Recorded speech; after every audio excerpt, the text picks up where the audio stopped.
Hello players, in this video I will show you the ropes on how to affix augment your gear. This will be good for players who played the game a bit more and chose not to deal with affixing until now. Before we start, beginners, I would not recommend starting on this until you get like a 10-star unit or higher and 11-star weapons or higher.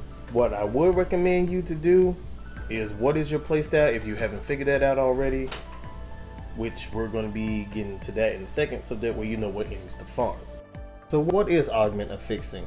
There are ability augments you would want to have on your gear that is good, your loadout, we'll say loadout. Now your question is, what should I farm for? My answer to your lovely question is, what is your playstyle, and would you prefer power, bulk, or more PP? If you are melee focused, your target bosses that boosts your melee, which are Vol Dragon, Course Dragon, Gune, and Jigmode.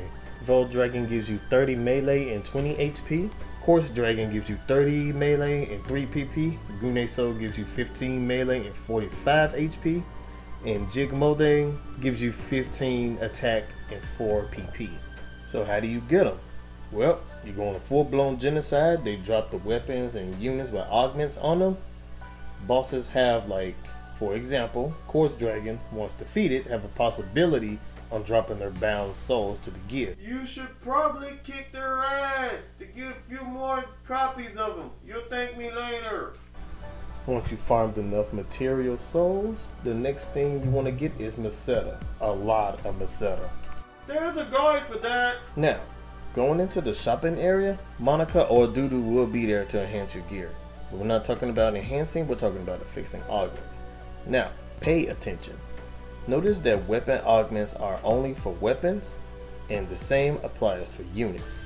Also, the number of augments on your weapon / unit has to match the number of augments you have collected. Hopefully, you're still following me. For example, if your weapon / unit has three augments on it, the stuff that you just have collected has to be 3 slots or more. Now, once we throw the weapons fodder in the mix, you might be thinking, where's my soul? I know it's on the weapon. Well, remember when I said have multiple copies? Having multiple copies in a mix too, for this example, will have the soul to appear. In this example, now you finally see her soul on the affix table, but it's at 50%. Again, we have 2 copies. If we had 3 copies, it would be 80%. If you have something like Might 3, if you had 1 copy of Might 3, for example, it will go from 60 to 80% because her soul boosts the success rate for the might. If you had 2 more mites on a weapon, it will increase it from 80 to 100% thanks to her soul. Vol Soul and Quartz Soul, Gune Soul also follow this principle.